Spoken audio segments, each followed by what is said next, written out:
ਆਓ ਬਾਬਾ ਜੀ ਆਓ। ਹੁਣ ਦੱਸੋ ਮੇਰੇ ਘਰ ਬਾਰੇ ਕੀ ਦੱਸਣਾ ਸੀ ਤੁਸੀਂ?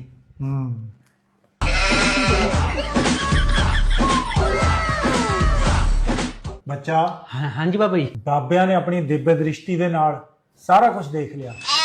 ਤੇਰੇ ਘਰ ਦੇ ਵਿੱਚ ਪੁਰਾਣੇ ਸਮਿਆਂ ਦਾ ਰਾਜਿਆਂ ਮਹਾਰਾਜਿਆਂ ਦਾ ਕਰੋੜਾਂ ਅਰਬਾਂ ਰੁਪਈਆਂ ਦਾ ਖਜ਼ਾਨਾ ਦੱਬਿਆ ਹੋਇਆ।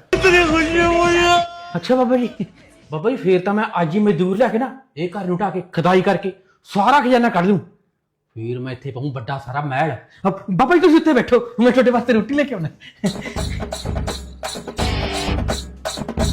ਲਓ ਜੀ ਬਾਬਾ ਜੀ ਛਕੋ। ਉਹ ਬੱਚਾ ਮਾੜਾ ਮੋਟਾ ਸਲਾਦ ਸਲੂਦ ਤਾਂ ਲੈ ਆਉਂਦਾ, ਘੱਟੋ ਘੱਟ ਥੋੜਾ ਜਿਹਾ ਪਿਆਜ਼ ਹੀ ਕੱਟ ਲਿਆ। ਉਹ ਬਾਬਾ ਜੀ ਬੇਟੀ ਦਾ ਪਿਆ ਕਿੱਥੇ ਆ ਬੱਚਾ? ਦਿਖਦਾ ਤਾਂ ਹੈ ਨਹੀਂ। ਨਾ ਬਾਬਾ, ਤੈਨੂੰ ਸਾਡੇ ਘਰ ਦੇ ਥੱਲੇ ਪਿਆ ਖਜ਼ਾਨਾ ਤਾਂ ਦਿਖ ਗਿਆ, ਆ ਰੋਟੀ ਥੱਲੇ ਪਿਆ ਸਲਾਦ ਨਹੀਂ ਦਿਖਿਆ?